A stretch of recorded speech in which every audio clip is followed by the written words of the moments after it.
Ignore the fact that my hair looks absolutely insane right now. I legit look like I just survived a tornado. Anyway, I'm Riley. In this video, I'm going to be going over the Percy Jackson graphic novels versus the classic chapter books, and I'm going to be talking about the similarities and the differences, and we're just going to have a lot of fun going over the two. Let's get into it. Help, why did that sound so, like, cheeky? You did not just say that. I'm not like other girls, guys. Oh my god. Do you want a medal? Oh my god. This is embarrassing. And not funny. Okay, let's get to the video.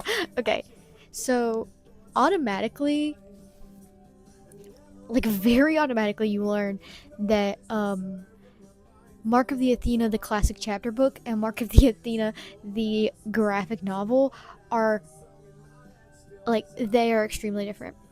Number one, the art, the cover art. This is what the cover art looks like for the chapter book.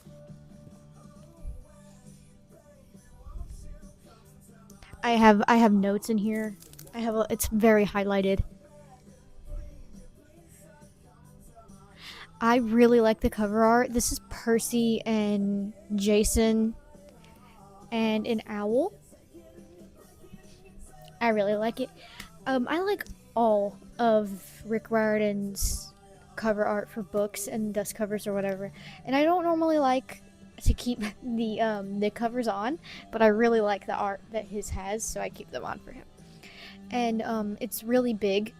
It's really big and very detailed, and the books, they take place in each character's point of view, is how Mark of the Athena, the chapter book, works.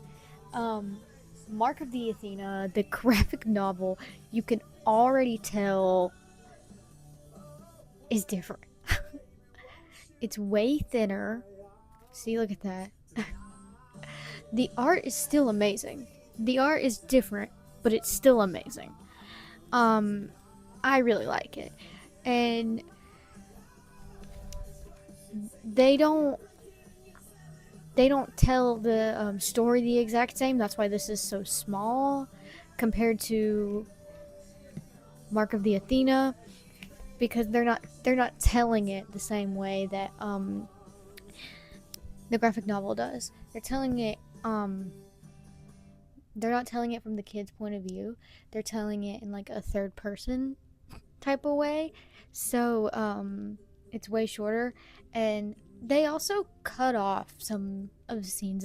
They are a little shorter, and I mean, like, there's nothing wrong with that. They don't take out any like ginormous parts of the book, like it's all still there.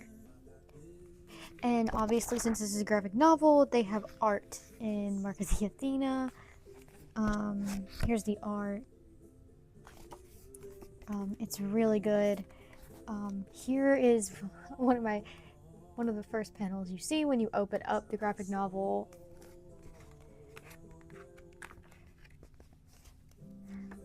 This is the very first one you see.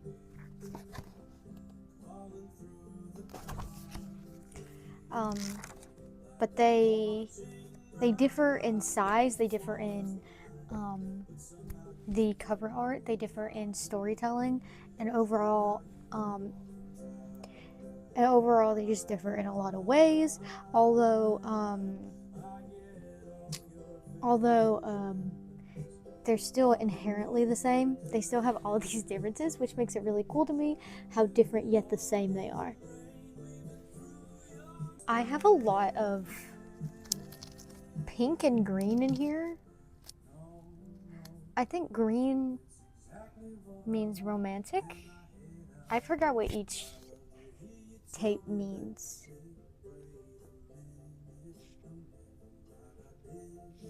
I forgot which tape means. But pink is just things that I enjoy, and I think green is relationship. And the funny thing is, I love Hazel and Frank, but in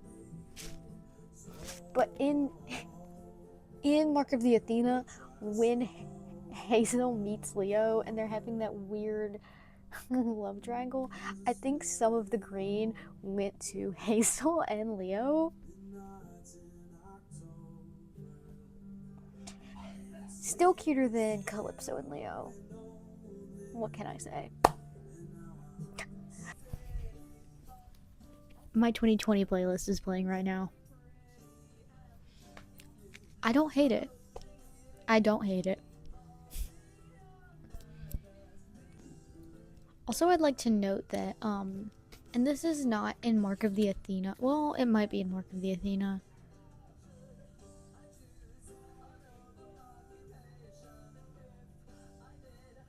I, I think I forgot which one it was in, but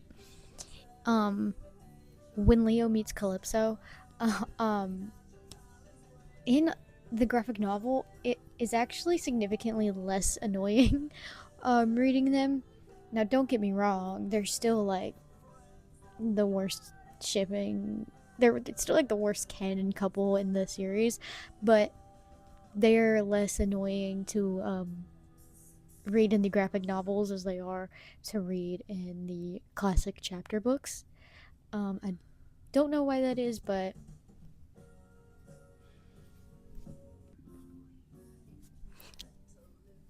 I'm so embarrassed. My mom just walked in on me recording.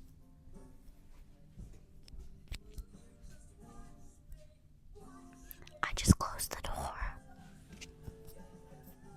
She also looked over at the camera, making sure it looked clean.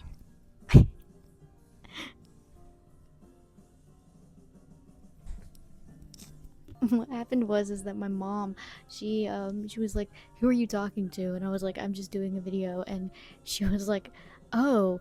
And then I closed the door because I got embarrassed. And then my mom opened the door. She came back and opened the door and was like laughing because I immediately shut the door, which is like, that is kind of funny. But she like turned her head and went like, "Does the background look clean?" Which not really. I do need to clean my room, but I do need to clean my room, but I just thought that was really funny. It's something about people who you know seeing it. Okay, back to my video. So, something that they don't mention in like anything else, like I wish that they put it in Mark of the Athena, um but they didn't. I know that it's not like written from a certain character's point of view, but I do wish that they did some things that some of the characters showed in the books, like Annabeth's jealousy. She didn't act out or anything, but um she she said things in her point of view chapters that were showed that she was jealous and not insecure, but a little jealous. Um, I think she called, yeah. She said, Annabeth could tell from their body language that they felt close to Percy. They stood next to him protectively like they'd already shared many adventures. She fought down a twinge of jealousy. Was it possible Percy and this girl? No. Between the chemistry of the three, um, wasn't like that. Annabeth had spent her whole life learning how to read people. It was a survival skill. So Annabeth, she has her moments of jealousy, but she doesn't like let it take over her. She's very mentally strong. But oops. I do wish that they showed more of that. That Annabeth isn't like this perfect girl in the Mark of the Athena graphic novel, but also it was so creative and I really enjoyed it. And the art is amazing, and I did hear that it evolved over time and it got better, but also at the same time, it's like the House of Hades is like, I love the art. I do. It's just they go a little hard on the on the exaggerated emotion like in their faces in the House of Hades, and I didn't like it. I didn't like it personally. Um, but yeah, no. Between the two books, I love them both very equally.